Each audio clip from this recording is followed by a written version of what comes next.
December 19, 1944. The Belgian countryside exploded with the thunder of German panzers. The greatest armored offensive since Kursk was tearing through American lines. Entire battalions vanished in minutes. Command posts overrun. Supply dumps captured. The Wehrmacht's elite panzer divisions were racing toward the Meuse River, and nothing seemed capable of stopping them. Except for one Sherman tank. Immobilized, track blown off, main gun damaged, radio dead. Sitting alone at a crossroads that the entire German 2nd Panzer Division needed to reach the river before American reinforcements could arrive. Inside that crippled tank, 4 men faced an impossible decision. Abandon their position and let the German armor pass unopposed, or stay, fight, and die trying to hold a crossroads that military doctrine said required at least a full company to defend. For the next 6 hours, that broken Sherman would do what an entire battalion could not. And the Germans, watching their unstoppable advance grind to a halt because of a single disabled tank, refused to believe what they were seeing. This is the story of how one crew in one broken tank changed the course of the Battle of the Bulge. Belgium, December 16, 1944. Hitler had launched his last great gamble, Operation Watch on the Rhine. More than 200,000 German soldiers, 600 tanks and assault guns, the entire offensive aimed at a thinly held 80-mile stretch of American lines in the Ardennes forest. The plan was audacious. Smash through the Americans, capture the fuel depots at Spa, race to Antwerp, split the Allied armies in half, force a negotiated peace before the Soviets reached Berlin. For 3 days, it worked. American units, caught completely by surprise, fought desperately against overwhelming odds. Some held. Most didn't. German panzer columns penetrated 30 miles into Allied territory. Entire divisions were surrounded. Roads clogged with refugees and retreating soldiers. Command and control collapsed. Weather grounded Allied aircraft. The Germans advanced so quickly that American supply units sometimes didn't realize enemy tanks were approaching until they heard German voices. The 2nd Panzer Division was leading the charge, one of Germany's most experienced armored formations. Veterans of France, Russia, North Africa, they had orders to reach the Meuse River bridges by December 20th. 4 days to cover 40 miles of frozen Belgian countryside. If they succeeded, they would cut off 3 Allied armies and potentially force Eisenhower to negotiate. By December 19, they were on schedule. Behind them stretched a column of tanks, half-tracks, trucks, and self-propelled guns nearly 10 miles long. Ahead lay the town of Dinant and the bridges beyond. Between them and their objective were scattered American units, improvised roadblocks, and one crucial crossroads near the village of Foix-Notre-Dame. Staff Sergeant William McWhorter and his crew didn't know they were about to become the roadblock that would stop an entire panzer division. They were just trying to survive. McWhorter's Sherman, nicknamed Colorado Kid after his home state, belonged to Company A, 3rd Battalion, 9th Armored Division. They had been in combat since September, fought through Luxembourg, supported infantry assaults, lost friends to German 88s. They were experienced, competent, and exhausted. On the morning of December 19, their battalion had orders to establish blocking positions along the German advance routes. Intelligence reported enemy armor moving fast toward their sector. No one knew exactly how many tanks. No one knew when they would arrive. Battalion just said, hold your positions as long as possible, then fall back before being overrun. Company A dispersed its Shermans at intervals along the likely German approach routes. McWhorter's tank drew a crossroads position 3 miles southeast of Dinant. It wasn't much of a crossroads. 2 dirt roads meeting in frozen farmland. A few bare trees, open fields on 3 sides. A small stone wall for cover. But those roads led directly to the American supply routes and the bridges beyond. McWhorter positioned Colorado Kid behind the stone wall, angling the hull to present the strongest armor to the expected German approach. His crew consisted of 4 men. Corporal James Rothwell, the gunner, 22 years old, from Ohio. Private First Class Tony Caserta, loader, 19, Brooklyn. Private Eugene DeLeo, driver, 20, Pennsylvania. And McWhorter himself, 24, tank commander from Denver. They dug in, camouflaged the Sherman with cut branches, stacked spare ammunition within easy reach, checked and rechecked their systems. Then they waited. The temperature dropped below freezing. Snow began falling. They could hear artillery in the distance, closer than yesterday, moving their direction. At 14:30 hours, December 19th, they saw the first German scouts. Motorcycles with sidecars, moving fast along the eastern road. McWhorter watched through his periscope. The Germans stopped about 400 yards out, dismounted, scanned the crossroads with binoculars. McWhorter held fire. Too far for accurate shooting, and engaging would give away their position. The scouts remounted and disappeared back down the road. 15 minutes later, the lead elements of the 2nd Panzer Division appeared. First came the Panzer IV medium tanks, then Panthers, then half-tracks loaded with Panzer Grenadiers, then more Panthers. McWhorter counted 16 tanks before he stopped counting. The column stretched back beyond visual range. This wasn't a probe. This was the main advance, and it was headed straight toward his position. The German column approached cautiously.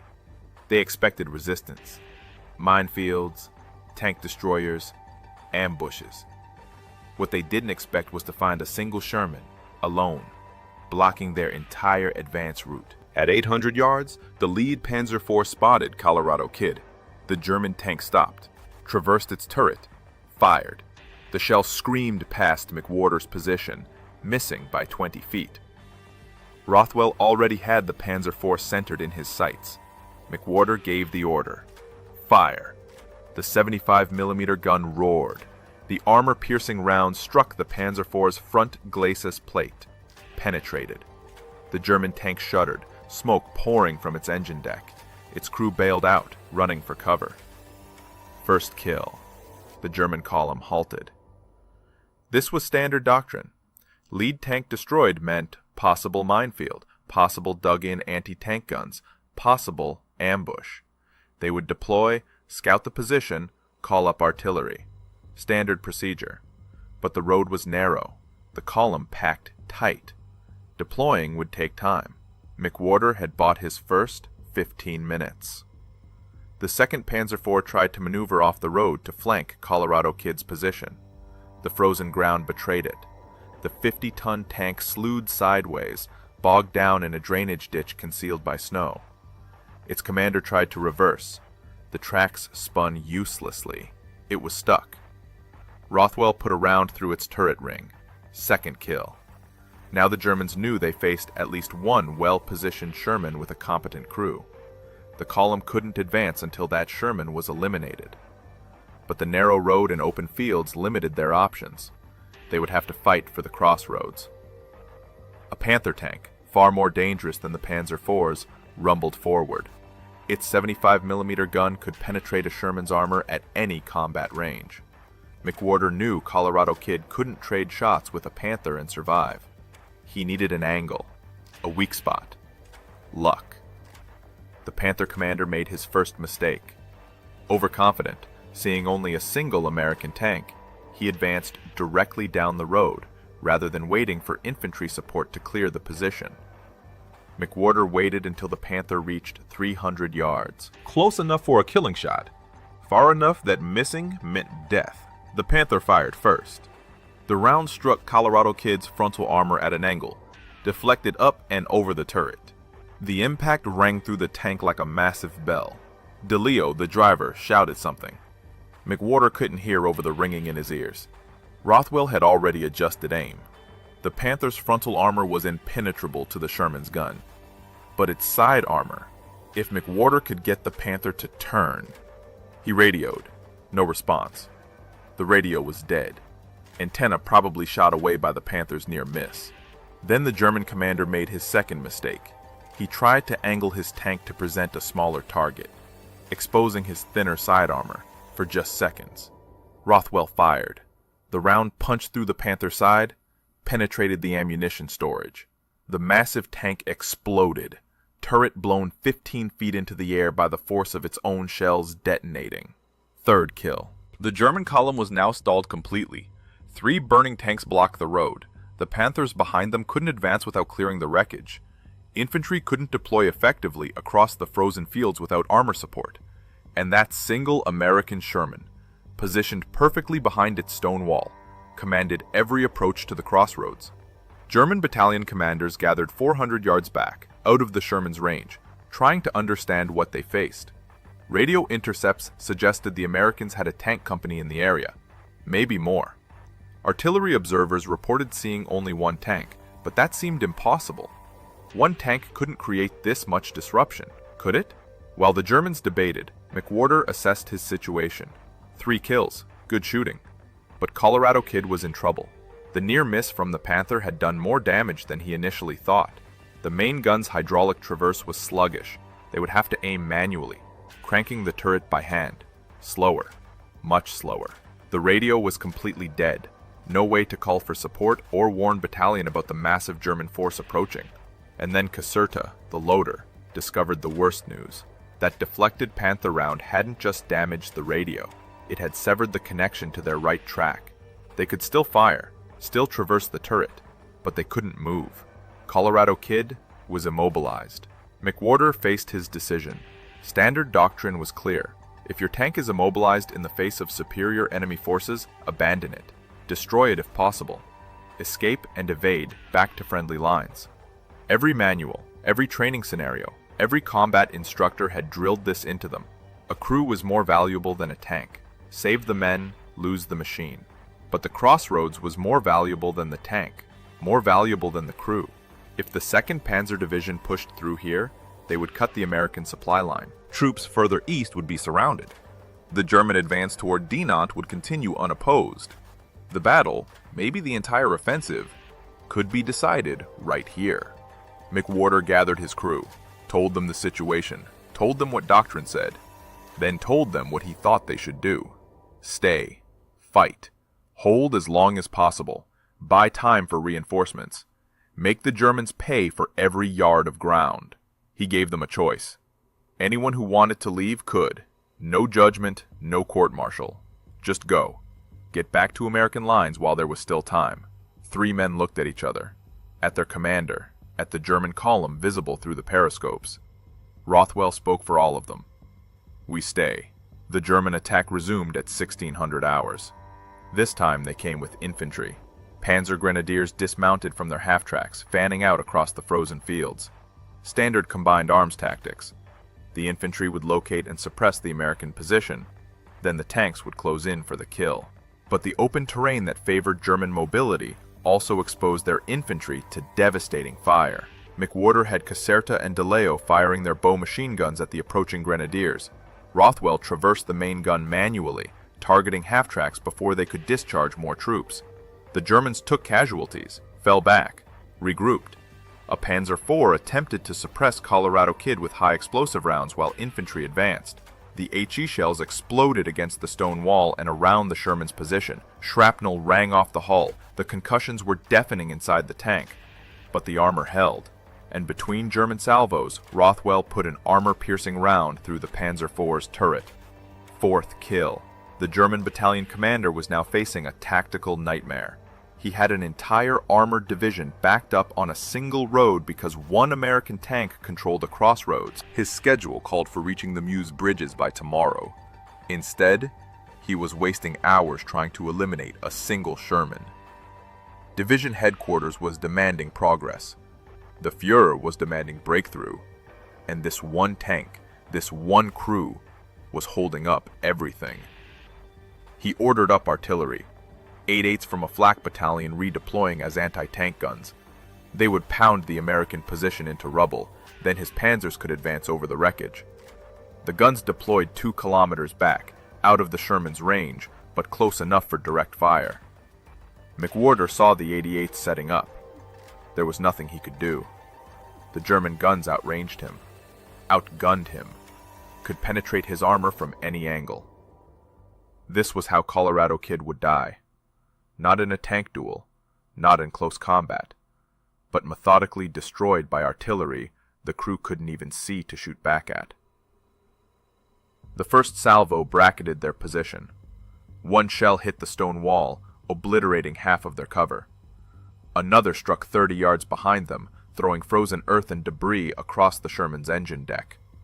The third was a direct hit on the turret. The shell punched through the thin top armor, struck the gun breech, and failed to detonate. A dud. One in every few hundred German shells, manufactured in slave labor camps by prisoners who sabotaged production whenever possible, simply didn't work. This one saved 4 American lives, for now. But the shell's impact had damaged the gun breech. Rothwell examined it, reported to McWhorter. The main gun was finished. They could load a round. They could fire it. Once. Maybe. The breech would probably fail. Fragments inside the turret, kill or wound everyone. Or the barrel could rupture. Same result. They had become a pillbox instead of a tank. Immobilized. Main gun unusable. Machine guns and one final shot were all that remained. And the Germans were preparing another artillery strike. Then the weather changed. The snow that had been falling lightly all day suddenly intensified. Within minutes, visibility dropped to less than 200 yards. The German artillery observers lost sight of their target. The 88s ceased fire. The Panzer column halted again. No commander wanted to advance blind into a position that had already destroyed 4 tanks. McWhorter used the break, had his crew redistribute ammunition, prepare their personal weapons, check escape routes if abandoning the tank became necessary. They ate K rations, drank water that was starting to freeze, talked quietly about home, about what they would do after the war, about anything except the fact that they probably wouldn't survive the next German attack. At 17:30 hours, the snow stopped as suddenly as it had started. The Germans resumed their advance. This time they came with overwhelming force. 5 Panthers spread out across the fields, infantry behind them, half-tracks positioned to provide supporting fire, artillery ready to target any position that revealed itself. They would simply roll over Colorado Kid through sheer weight of numbers. McWhorter watched them come, told his crew to hold fire until the last possible moment. One shot with the main gun, maybe one. It had to count. Then machine guns. Then abandoning the tank before the Germans destroyed it with them inside. The Panthers advanced in line abreast. 400 yards, 350, 300. Rothwell had the center tank in his sights. McWhorter's hand was on the firing switch. 275, 250. Artillery struck the German line. American artillery, heavy caliber, multiple batteries firing for effect. Shells walked across the advancing Panzers like the fist of God reaching down from heaven. One Panther took a direct hit, its turret blown completely off. Another lost a track, slewed sideways. Infantry scattered, diving for any cover in the frozen ground. The advance dissolved into chaos. McWhorter didn't know where the artillery came from, didn't know how they knew to fire, didn't care. He grabbed the opportunity. Rothwell fired their one remaining shot at the closest Panther. The breech held. The round flew true, struck the Panther's lower hull, penetrated into the engine compartment. The German tank burst into flames. 5th kill. The German attack broke. Panzers withdrew. Infantry retreated. The crossroads fell silent except for the crackle of burning vehicles and the moans of wounded men lying in the snow. 20 minutes later, McWhorter heard American voices. A column of M10 tank destroyers from the 705th Tank Destroyer Battalion had arrived, directed to the crossroads by battalion headquarters after road traffic indicated a major German force in the area. Their forward observer, seeing the German column, had called in the artillery strike that had saved Colorado Kid. The M10 commander dismounted, approached McWhorter's position, saw the immobilized Sherman, the destroyed German tanks scattered around the crossroads, the 4 exhausted crewmen. He asked a simple question. "How long have you been holding here?" McWhorter checked his watch. 5.5 hours. The M10 tank destroyers took up positions around the crossroads. Their commanders had expected to find a German breakthrough. Instead, they found burning Panzers, shell craters, and one immobilized Sherman that had somehow held the line for over 5 hours. The contrast between what they expected and what they found was surreal. McWhorter's crew was evacuated. They needed food, water, medical attention. Caserta had shrapnel wounds from near misses. DeLeo's hearing was damaged from the hours of combat inside the confined metal box. Rothwell's hands were burned from handling hot shell casings. McWhorter himself could barely stand. Exhaustion, dehydration, the accumulated stress of facing death repeatedly for an entire afternoon. But they were alive. All four. Despite doctrine saying they should have abandoned their position, despite facing an entire Panzer division, despite being immobilized, outgunned, and alone, they had survived, and they had won. The 2nd Panzer Division never made it to Dinant. That 5-hour delay at the crossroads threw off their entire schedule. American reinforcements poured into the area. Tank destroyers, artillery, infantry. The German advance, which had seemed unstoppable 3 days earlier, ground to a halt. Division headquarters blamed the delay on strong American defenses, multiple tank companies, heavy resistance. They never admitted in official reports that a single Sherman had stopped them. Colorado Kid sat at that crossroads for 3 more days before recovery vehicles could tow it back to a repair depot. By then, souvenir hunters had stripped everything movable. Soldiers posed for photographs beside the burned-out German tanks. Officers studied the positions, trying to understand how one tank had achieved what seemed impossible. The Sherman's track was destroyed, its main gun damaged beyond field repair. The radio antenna shot away, but the hull armor had held, the crew compartment intact. That's what mattered. McWhorter and his crew spent 2 days in a field hospital. They were debriefed by intelligence officers who couldn't quite believe the after-action report. 5 confirmed kills. An entire Panzer division delayed for 6 hours. 4 men who refused to abandon their position even when doctrine and common sense said they should. The intelligence officers kept asking the same question, phrased different ways. How did you survive? McWhorter's answer never changed. Luck, training, and a German artillery shell that failed to explode. The battalion commander recommended McWhorter for the Distinguished Service Cross. Rothwell, Caserta, and DeLeo received Silver Stars. The paperwork took weeks to process. The ceremony took place in a frozen field outside Bastogne in January 1945, after the German offensive had been definitively crushed. General Patton himself pinned the medals on their uniforms. He asked McWhorter what made him decide to stay at the crossroads. McWhorter thought about giving a heroic answer, something about duty or sacrifice. Instead, he told the truth. Someone had to hold that position. We were there, so we stayed. Patton studied him for a moment, then nodded. That's the right answer, Sergeant. That's always the right answer. Colorado Kid never returned to action. The damage was too extensive for field repairs. It was cannibalized for parts. The engine went to another Sherman, the transmission to a third. The gun, once repaired, was installed in a replacement vehicle. The hull was scrapped, but photographs of it circulated among American tankers. The Sherman that stopped a Panzer division, the crew that refused to retreat. It became a story told in maintenance depots and command posts, proof that courage and position could overcome superior numbers and firepower. McWhorter's crew was reassigned to a new tank. They named it Colorado Kid 2, fought through the rest of the Bulge, crossed the Rhine, pushed into Germany, survived the war.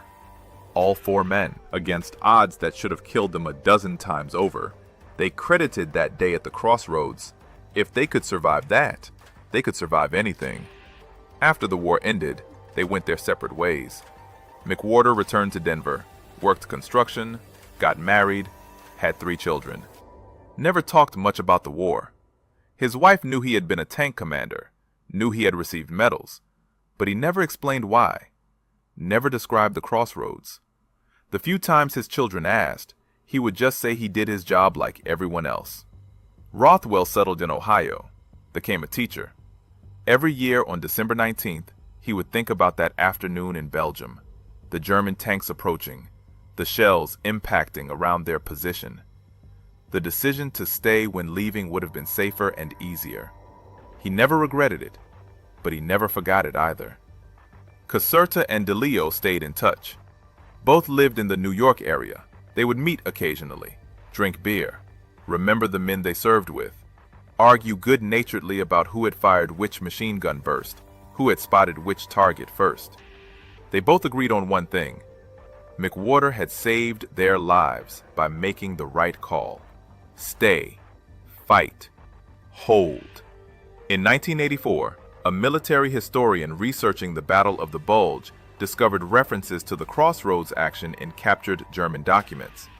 2nd Panzer Division's war diary described encountering strong American resistance near Foy Notre Dame, multiple tanks, extensive anti-tank defenses, artillery support. The German account bore little resemblance to reality. One immobilized Sherman with a damaged gun was not multiple tanks. A single American crew was not extensive defenses. But the Germans had needed to explain the delay. Admitting that one tank had stopped their advance was unacceptable. The historian tracked down McWhorter. By then he was 64 years old, retired, living quietly in Colorado. He agreed to an interview, described the action in detail, explained his decisions. The historian asked the question everyone always asked: why didn't you retreat? McWhorter thought about it, gave a different answer than he had given Patton 40 years earlier. He said, because if we left, the Germans would have gotten through, and Americans further down the line would have died. Someone had to pay the price to stop them. It might as well be us.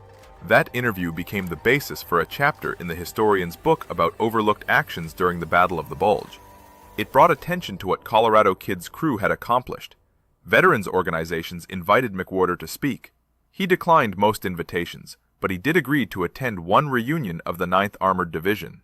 There, he met other veterans who remembered hearing about the Sherman that held the Crossroads. They wanted to shake his hand, thank him, tell him that his actions had inspired them when things seemed hopeless. McWhorter was uncomfortable with the attention. He kept insisting he wasn't a hero, just a soldier who did what needed doing. But the other veterans understood what he didn't. That's what heroism actually is, not grandiose gestures or dramatic sacrifices. Just ordinary people making hard choices in impossible situations. Doing what needs doing because someone has to. William McWhorter died in 1991. James Rothwell followed in 1998. Tony Caserta passed in 2003. Eugene DeLeo, the last surviving crew member, died in 2006. With them went the first-hand memories of that December afternoon. The fear, the exhaustion, the repeated certainty they were about to die. The strange calm that came from accepting death and fighting anyway. But the story remains. 4 men in a broken tank, 5 hours against impossible odds, 5 German tanks destroyed, an entire Panzer division delayed. The kind of action that changes battles without ever appearing in history books. Because it wasn't dramatic enough, wasn't large enough, didn't fit the narrative of great generals and massive battles. Yet those 5 hours mattered. The 2nd Panzer Division never reached the Meuse. The German offensive failed. Thousands of American soldiers lived because one crew decided to stay rather than retreat. That's what war actually looks like. Not Hollywood heroics, just exhausted men making hard choices one after another until the crisis passes. The crossroads near Foy Notre Dame looks peaceful now. Farmland, quiet roads. Nothing marks the spot where Colorado Kid fought its last battle. The burned German tanks were scrapped decades ago. The stone wall was rebuilt. Life continued. But for one afternoon in December 1944, that unremarkable crossroads became the place where 4 men proved what courage actually means. Not fearlessness. Courage is being terrified and staying anyway. Not invulnerability. Courage is knowing you might die and fighting anyway. Not blind obedience. Courage is making the hard choice when doctrine says retreat, and survival says run, and duty says hold. 4 men in a broken tank taught the Wehrmacht that lesson, and their story, overlooked for decades, stands as testament to thousands of similar actions throughout the war. Small unit actions, individual decisions, moments when ordinary people became heroes simply by refusing to quit. The Germans couldn't believe what one broken American tank did to their best Panzer division. Neither could the Americans when they learned the truth. But McWhorter and his crew weren't surprised.